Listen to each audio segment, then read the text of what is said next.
स्वागत है आप सभी का आपके अपने केबीसी किंगडम बायोलॉजी क्लासेस में।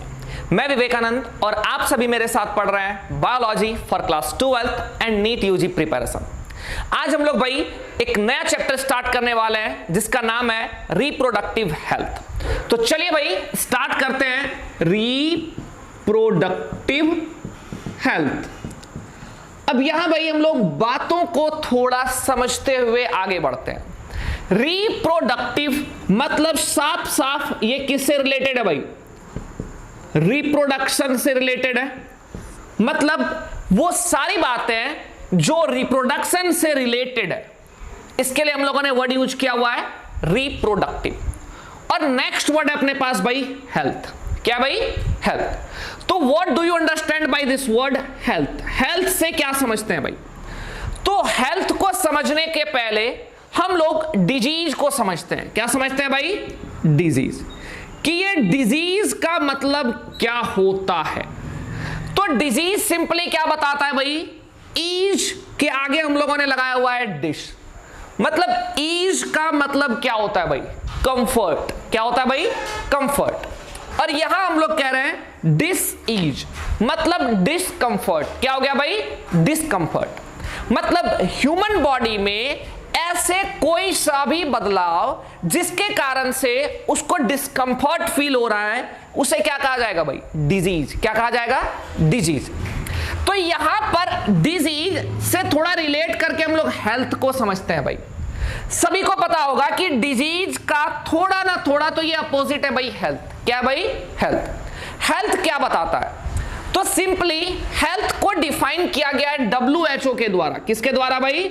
WHO। और ये WHO क्या है भाई? World health organisation. क्या है भाई? World health organisation. कहते हैं WHO के द्वारा हेल्थ का डेफिनेशन दिया गया था कि एक ऐसा स्टेट ऑफ ह्यूमन बींग्स जिसमें वो mentally, socially, physically, behaviourally fit हो। मतलब आप सिंपली अगर ऐसा कहते हैं कि भाई मेरे शरीर में कोई सा भी डिजीज नहीं है, ये नहीं बता पा रहा है कि आप हेल्दी है। अगर कोई कहता है कि भाई मेरे शरीर में डिजीज नहीं है, तो डिजीज का ना होना इट डजंट मीन कि आप हेल्दी है। अगर आप हेल्दी है दैट मीन्स आप mentally, socially, physically, behaviourally fit है। क्या कह रहा है भाई? अगर आप मेंटली, सोशली, फिजिकली, बिहेवियरली इन सभी एस्पेक्ट में आप फिट हैं तो कहा जाएगा कि आप हेल्दी है। क्या है भाई? हेल्दी। मेंटली क्या हो गया भाई? मानसिक रूप से। सोशली क्या हो गया भाई? सामाजिक रूप से। फिजिकली क्या हो गया भाई? तो शारीरिक रूप से। और बिहेवियरली क्या हो गया भाई? व्यवहारिक तौर पर। अगर आप इन सभी एस्पेक्ट में फिट हैं तभी जाकर आप क्या है भाई? हेल्दी है। क्या है भाई? हेल्दी। अब हम लोगों को डिफाइन करना है कि भाई ये रिप्रोडक्टिव हेल्थ क्या है। अगर हम लोगों को रिप्रोडक्टिव हेल्थ को डिफाइन करना हो तो कैसे डिफाइन करेंगे भाई? समझिएगा, काफी आसान है भाई। ये डेफिनेशन WHO के द्वारा दिया गया था। किसके द्वारा भाई? WHO world health organisation.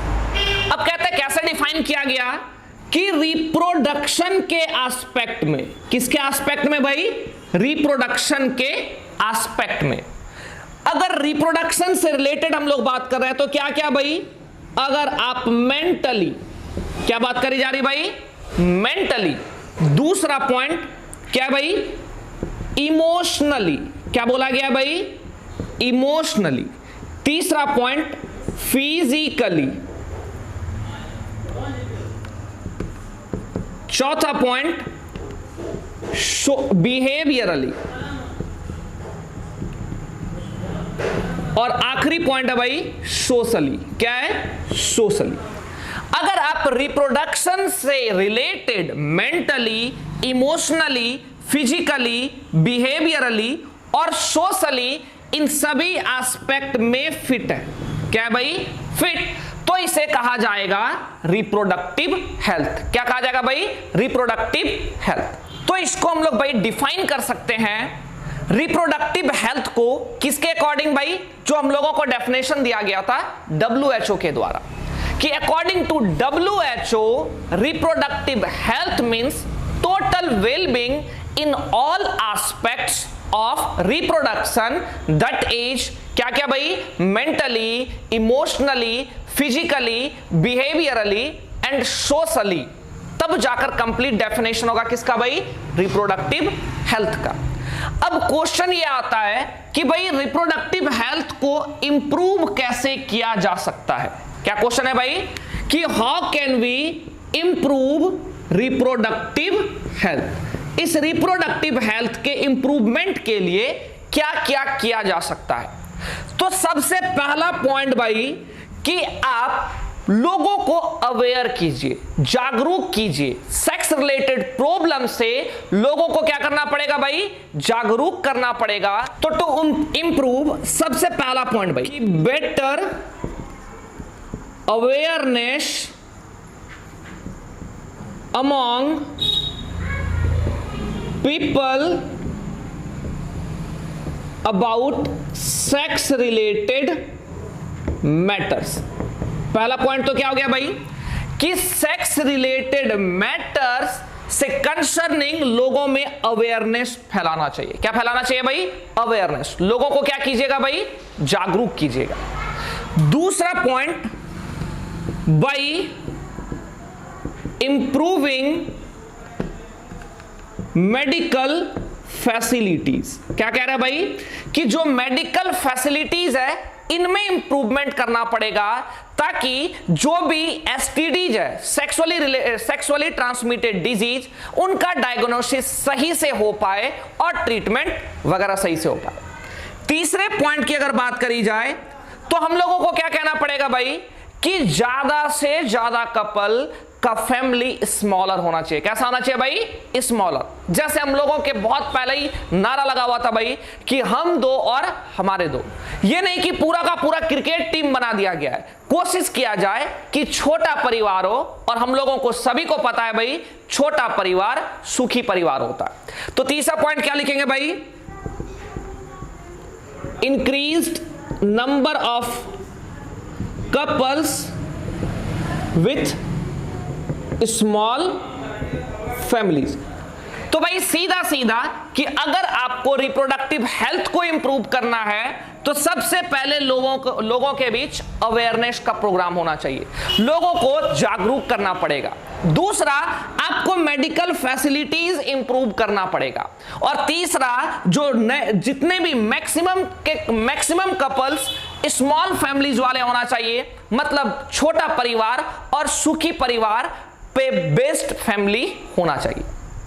अब भाई हम लोग देखेंगे कि ये जो अवेयरनेस की बात करी गई है, ये जो अवेयरनेस की बात करी गई है हमारे गवर्नमेंट के द्वारा, लोगों में अवेयरनेस के लिए क्या किया गया।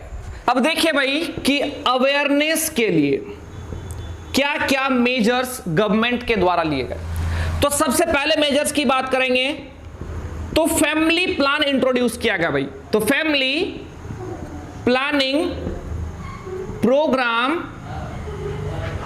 was initiated in 1951। कहते हैं कि 1951 में फैमिली प्लानिंग प्रोग्राम इनिशिएट किया गया था, शुरू किया गया था। अब कहते हैं भाई कि फैमिली प्लानिंग प्रोग्राम क्या था। तो यहां चाहे मेल हो या फीमेल, उनको कुछ ऐसे प्रोसेस से गुजारा जा रहा था जिस प्रोसेस के खत्म होने के बाद, इस प्रोसेस को भाई हम लोग लेटर ऑन पढ़ेंगे, फिलहाल तो जान रहे हैं फैमिली प्लानिंग के बाद अगर कोई किसी के साथ रिलेशन बनाता भी है, सेक्सुअल एक्टिविटी परफॉर्म करता भी है, तो भी फीमेल वहां पर प्रेग्नेंट नहीं हो सकती है। तो ऐसे ही कुछ प्रोग्राम्स में कौन कौन से स्टेप्स लिए गए थे उनके बारे में हम लोग लेटर ऑन डिस्कस करेंगे। फिलहाल तो आप लोग देखिए भाई कि फैमिली प्लानिंग प्रोग्राम का इंट्रोडक्शन कब हुआ? 1951 में, जिसका इंप्रूवमेंट किया गया था भाई फिर 1997 में। तो हम लोग क्या लिखेंगे में? Which was improved in 1997 under RCH। अब ये RCH क्या है भाई, तो देखिएगा reproductive and child health care. ध्यान से देखिएगा भाई कि reproductive and child health care programme में इसका इंप्रूवमेंट किया गया। किसका भाई, फैमिली प्लानिंग का इंप्रूवमेंट किया गया। कब भाई, 1997 में। ये याद रखिएगा भाई कि फैमिली प्लानिंग इनिशिएट कब किया गया था, तो 1951 में। फिर हम लोग बात करेंगे तो इसका इंप्रूवमेंट कब किया गया भाई, 1997 में। कौन से प्रोग्राम के अंडर, RCH के अंडर। ये RCH क्या है भाई, reproductive and child health care. क्या कहा जा रहा है भाई, reproductive and child health care. अब यहां जब हम लोग रिप्रोडक्टिव हेल्थ की बात करते हैं तो ऐसा नहीं है कि सिर्फ और सिर्फ वो मेल और वो फीमेल जो रिप्रोडक्शन के लिए आपस में रिलेशन बना रहे हैं उनकी ही बात कर रहे हैं। यहां पर जिस बच्चे का जन्म होने वाला है उसके भी हेल्थ से रिलेटेड हम लोग इश्यूज को बात करेंगे। तो ऐसा नहीं कि रिप्रोडक्टिव हेल्थ जब हम लोग सुन लें तो वो मेल और फीमेल ही दिमाग में जाना चाहिए। जब रिप्रोडक्टिव हेल्थ की बात करी जाए तो यहां देखिए भाई हम लोग बहुत सारे बातों को सम्मिलित कर रहे हैं, जैसे mentally, socially, physically, behaviourally, emotionally. आप लोगों ने कई बार देखा होगा कि हमारा समाज काफी संकुचित सोच वाला है भाई, कि किसी के घर में अगर बार बार लड़कियां हो रही है तो लोग घर की फीमेल को मारते हैं, पीटते हैं, प्रताड़ित करते हैं। तो क्या भाई ये सही है? नहीं, बिल्कुल गलत है। हम लोगों ने पढ़ रखा है कि भाई रिप्रोडक्टिव हेल्थ से पहले चैप्टर में कि यहां पर मेल या फीमेल चाइल्ड के लिए रिस्पॉन्सिबल हमेशा ही मेल होता है, क्योंकि भाई मेल दो तरह का गैमेट बनाता है, X और Y। So male are responsible for being girl child और बॉय चाइल्ड। तो यहां पर जब उस फीमेल को मारा जा रहा है तो भाई कहीं ना कहीं ये सामाजिक दृष्टि से दिखा रहा है कि हम लोग हेल्दी नहीं है। तो बहुत सारे बातों को हम लोग देखेंगे। तो इसी बीच हम लोग ये भी जानेंगे कि रिप्रोडक्टिव हेल्थ मींस वो मेल और फीमेल के साथ साथ जो बेबी का डेवलपमेंट हो रहा है, जिस बेबी का जन्म हुआ उसका भी हेल्थ बहुत हद तक हम लोग इन सभी चीजों से रिलेटेड पढ़ेंगे। ठीक है भाई, चलिए भाई अब हम लोग कुछ मेजर टास्क के बारे में डिस्कस कर लेते हैं जो RCH प्रोग्राम के अंदर लाया गया था।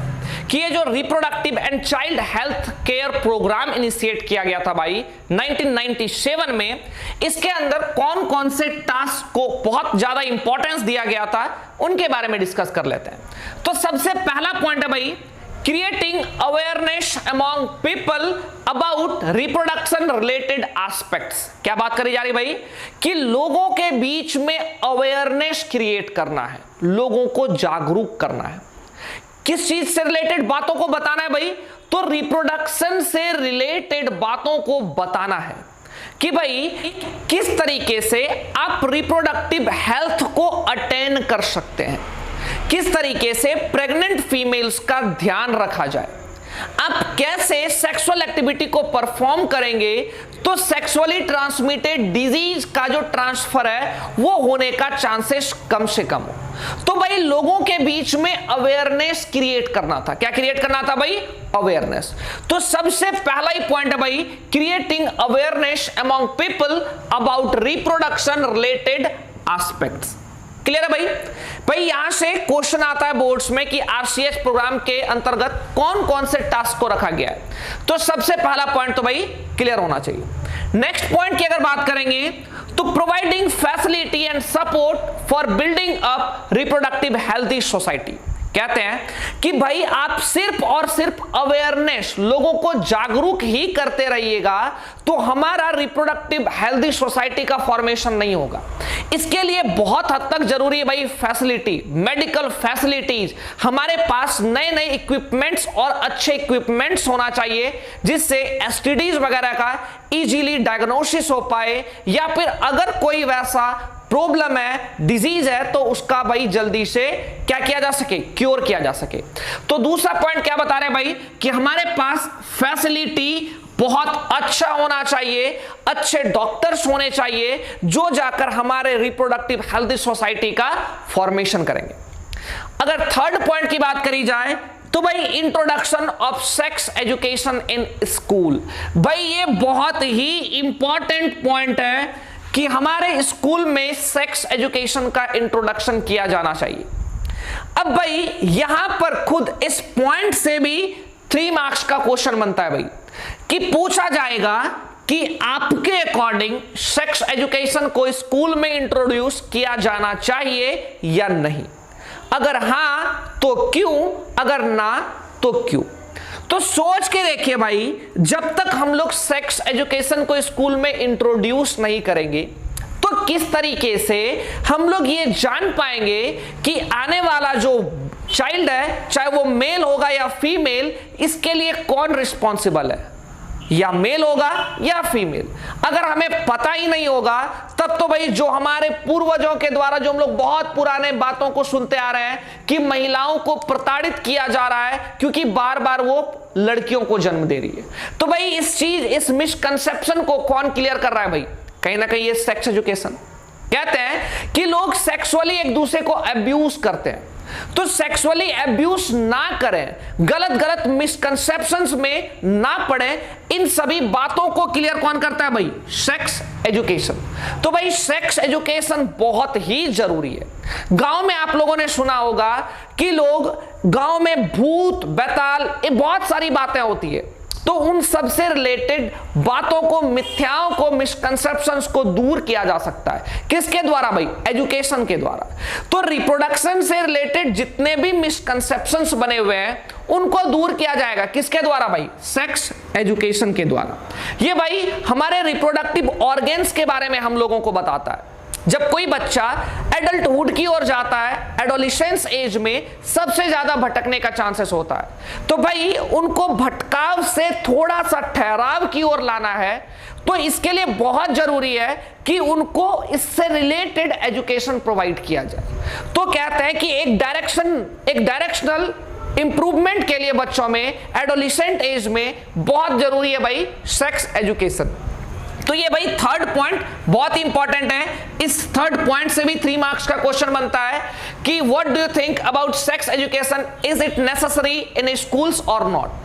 अगर हां तो भाई उसके रिलेटेड भी आप एक्सप्लेन कीजिए, और नहीं तो उसके रिलेटेड भी। तो नहीं का तो भाई यहां कोई आंसर नहीं बनता है, आंसर जाएगा हां, बहुत जरूरी है सेक्स एजुकेशन का इंट्रोडक्शन इन स्कूल्स। और इससे रिलेटेड भाई क्यों? क्योंकि ये बहुत सारे मिसकंसेप्शंस को दूर करता है, हमें हमारे बॉडी के रिप्रोडक्टिव ऑर्गन्स के बारे में क्या करता है भाई? अवेयर करता है। किस तरीके से हम लोग अगर खुद को क्या कर सकते हैं भाई? अब बहुत सारे यहां पर हम लोगों को यह भी पता है कि गांव में जनरली अगर हम लोग बात करी जाए, मेंस्ट्रुअल साइकिल के दौरान जब ब्लीडिंग होती है तो लोग कपड़ों का यूज करते हैं, तो भाई इससे इंफेक्शन का चांसेस बढ़ता है। बाहर में हम लोग जब शहर आते हैं तो पता चलता है भाई कि सैनिटरी पैड का यूज किया जाता है, यहां इससे इंफेक्शन का चांसेस घटता है। तो भाई इन सभी बातों को कहां बताया जाएगा? इसी सेक्स एजुकेशन में बताया जाएगा। तो भाई इस तरीके से सेक्स एजुकेशन बहुत ही इंपॉर्टेंट है। नेक्स्ट भाई अपने पास 4th पॉइंट है कि जो भी कपल्स अब एडल्ट हो चुके हैं, मतलब अब वो मैरिजेबल एज में आ चुके हैं, तो उनके बीच में सबसे पहले तो उनको जागरूक करना पड़ेगा भाई क्या चीज से रिलेटेड? बर्थ कंट्रोल ऑप्शन से रिलेटेड। कहते हैं कि लोगों को अगर पता हो बर्थ कंट्रोल ऑप्शंस के बारे में, तो इतनी ज्यादा जो जनसंख्या या पॉपुलेशन बढ़ती जा रही है, इसमें कहीं ना कहीं कंट्रोल होगा। भाई किसी भी देश का सबसे बड़ा समस्या है वहां का जनसंख्या। अगर जनसंख्या या पॉपुलेशन अंडर कंट्रोल हो तो भाई सभी बातों को कंट्रोल किया जा सकता है, लेकिन अगर पॉपुलेशन बहुत ज्यादा हो तो कंट्रोल करना पॉसिबल थोड़ा कम है। तो वो मैरिजेबल एज वाले कपल्स, उनके बीच में इन बातों की जानकारी होनी चाहिए कि किस तरीके से बर्थ कंट्रोल ऑप्शंस का यूज किया जा सकता है और कौन कौन से बर्थ कंट्रोल ऑप्शंस हैं। इन सभी बर्थ कंट्रोल ऑप्शंस के बारे में भाई अभी हम लोग लेटर ऑन पढ़ेंगे। तो फिलहाल हम लोग ये जान रहे हैं कि जो भी एडल्ट कपल्स हैं जो मैरिजेबल एज में हैं, उनको बर्थ कंट्रोल ऑप्शंस के बारे में पता होना चाहिए। उनको केयर ऑफ प्रेग्नेंट मदर कहते हैं कि जो मां अभी प्रेग्नेंट है, जो फीमेल क्या है भाई, प्रेग्नेंट है, उनका केयर कैसे हो किया जाता है उनके बारे में पता होना चाहिए। कहते हैं कि जब फीमेल एक प्रेग्नेंट होती है तो वो सिर्फ फिजिकली ही नहीं, मेंटली भी बहुत हद तक चेंज हो रही होती है, तो बहुत जरूरी है कि उनका देखभाल सही से हो। तो इन सभी बातों के बारे में भी उनको बताया जाना चाहिए।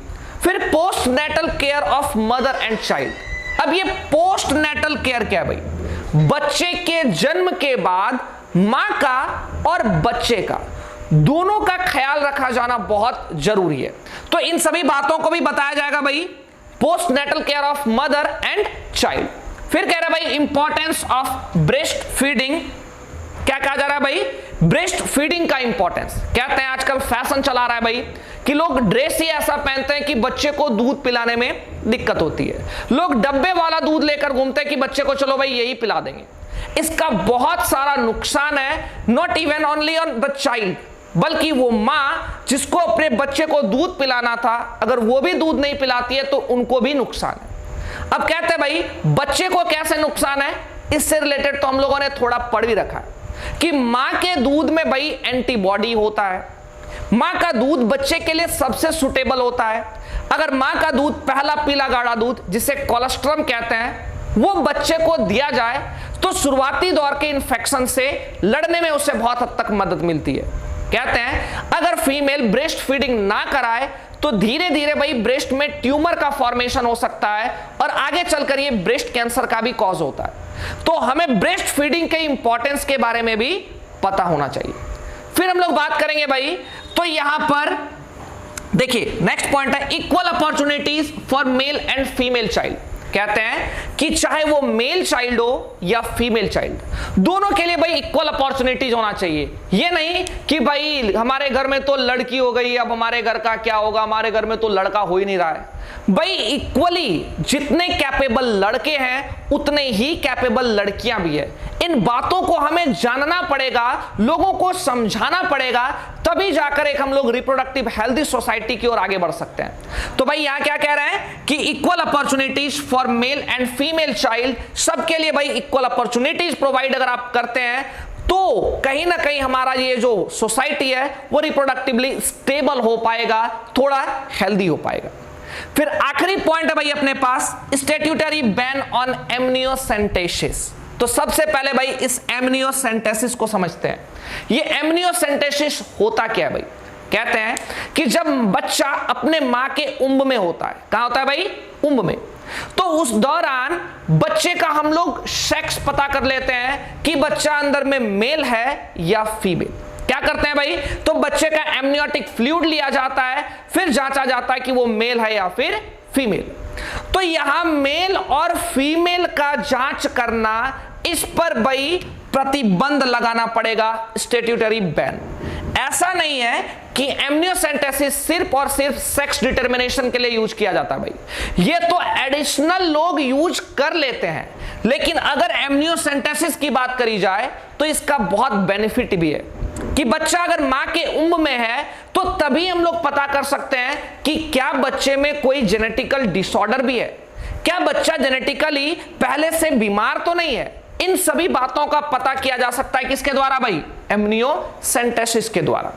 तो कह रहे हैं ये एमनियोसेंटेसिस हमारे लिए बेनिफिशियल भी है, लेकिन हम लोग इसका गलत मिसयूज कर लेते हैं। कैसे, तो सेक्स डिटर्मिनेशन में हम लोग आगे ये पता करते हैं कि होने वाला बच्चा मेल है या फीमेल, और बहुत जगहों पर गलत मेंटली जो थोड़ा सा बुरे हैं वो क्या करते हैं भाई, अगर पता चल जाए कि अंदर में फीमेल चाइल्ड है तो वो एबॉर्शन करा देते हैं। भाई ये बहुत ही ज्यादा गलत है।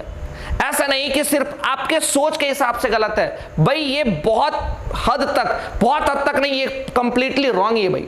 तो सरकार ने इस एमनियोसेंटेसिस पर ही क्या लगा रखा है भाई, बैन लगा रखा है, ताकि सेक्स डिटर्मिनेशन ना किया जा सके और हमारा सोसाइटी रिप्रोडक्टिवली हेल्दी हो पाए। तो हम लोगों ने कुछ मेजर टास्क को देखा भाई, किससे रिलेटेड, आरसीएच से related, reproductive and child health care के रिलेटेड। ठीक है भाई, तो आप लोग इन सभी पॉइंट्स को याद रखिएगा, नोट कर लीजिए बहुत ही इंपॉर्टेंट है, एग्जाम में क्वेश्चन भी बनता है भाई। चलिए भाई अब हम लोग समझते हैं कि एमनियोसेंटेसिस क्या होता है। भाई ये एमनियोसेंटेसिस जो टॉपिक है बहुत ही इंपॉर्टेंट है, यहां से 3 मार्क्स का क्वेश्चन बनता है भाई कि एमनियोसेंटेसिस होता क्या है और इस पर बैन क्यों लगाया गया है। तो एमनियोसेंटेसिस भाई बच्चे के जन्म लेने से पहले मदर उम्ब में जब वो बच्चा पल रहा था उस दौरान मदर के उम्ब से एमनियोटिक फ्लूइड को निकाला जाता है और बच्चे के डेवलपमेंट के बारे में पता लगाया जाता है। इसी प्रोसेस को कहा जाता है एमनियोसेंटेसिस। ध्यान से देखिएगा, इट इज द प्रीनेटल मतलब जन्म लेने से पहले, डायग्नोस्टिक टेक्निक मतलब पता करने का भाई टेक्निक, परीक्षण का एक technique in which sample of amniotic fluid, याद रखिएगा भाई किसका यूज किया जाता है, एमनियोटिक फ्लूइड का यूज किया जाता है, is taken from uterus of pregnant mother, mother के यूट्रस से लिया जाता है और इससे डिटेक्शन किस चीज का होता है भाई, to detect early development of foetus, कि बच्चा जो गर्भ में पल रहा है भाई इसका डेवलपमेंट कैसा हो रहा है, सही से हो रहा है या नहीं हो रहा है, इन सभी बातों को पता करने के लिए जिस टेक्निक का यूज किया जाता है उसे कहा जाता है एमनियोसेंटेसिस। भाई नाम से ही क्लियर हो रहा है, एमनियो मतलब यहां यूज किसका हो रहा है भाई, एमनियोटिक फ्लूइड, ये जन्म से पहले। अब कहते हैं भाई इसका बेनिफिट क्या है। अगर बेनिफिट की बात करेंगे तो हम लोग early developmental condition of foetus को स्टडी कर रहे हैं भाई, कि जब फीटस मदर उम्ब में ही डेवलप कर रहा है उस दौरान, तो क्या बच्चे को कोई क्रोमोसोमल डिसऑर्डर है, क्या बच्चे में कोई डिफॉर्मिलिटीज है, इन सभी बातों का पता किया जा सकता है इस एमनियोसेंटेसिस के द्वारा। तो देखिए भाई मैंने मेंशन किया हुआ है डायग्नोसिस ऑफ क्रोमोसोमल डिसऑर्डर्स और एबनॉर्मलिटी या फिर कोई abnormality and developmental disorder of foetus, या फिर बच्चे में कोई डेवलपमेंटल डिसऑर्डर तो नहीं है, इन सभी बातों का पता किया जाता है एमनियोसेंटेसिस के द्वारा। तो भाई हमारे गवर्नमेंट इस पर बैन क्यों लगा रहा है, कहीं ना कहीं इसका कोई मिसयूज भी होगा। तो क्या है भाई मिसयूज, तो यहां सेक्स डिटर्मिनेशन ऑफ फीटस, कि जो अंदर में बच्चा पल रहा है वो मेल है या फीमेल, इस बात को पता लगाने के लिए इस एमनियोसेंटेसिस का यूज किया जाता है। भाई इस कारण से फीमेल फोएटिसाइड्स या जिसे हम लोग कन्या भ्रूण हत्या कहते हैं, क्या कहते हैं भाई, कन्या भ्रूण हत्या, इसको बहुत ज्यादा बढ़ावा मिल रहा है भाई। लोगों को पता चल जा रहा है कि ये लड़का होने वाला है या लड़की, अगर लड़की होने वाला है तो हम गरीब सोच वाला जो हमारे देश में जो लोग हैं वो क्या करते हैं भाई, एबॉर्शन करा देते हैं। तो इससे कहीं ना कहीं जो फीमेल चाइल्ड है उनका नंबर घटता है भाई, सेक्स रेशियो भी घटता है, जो हमारे इस रिप्रोडक्टिव हेल्थ सोसाइटी के लिए तो बिल्कुल भी सही नहीं है। इसीलिए इस पर बैन लगाया गया। अगर आपसे पूछेगा कि why amniocentesis is banned in our country, तो हम लोग बताएंगे भाई कि सबसे पहले तो एमनियोसेंटेसिस होता क्या है, and it is misused in the determination of sex of foetus which leads to the female foeticide, जो कन्या भ्रूण हत्या को बढ़ावा दे रहा है, hence it is banned in our country। तो भाई ये कंप्लीट लिखिएगा तो आपको 3 मार्क्स मिलेगा। कितने मार्क्स मिलेंगे भाई, 3 मार्क्स। तो बहुत इंपॉर्टेंट है भाई, इसको नोट कर लीजिए।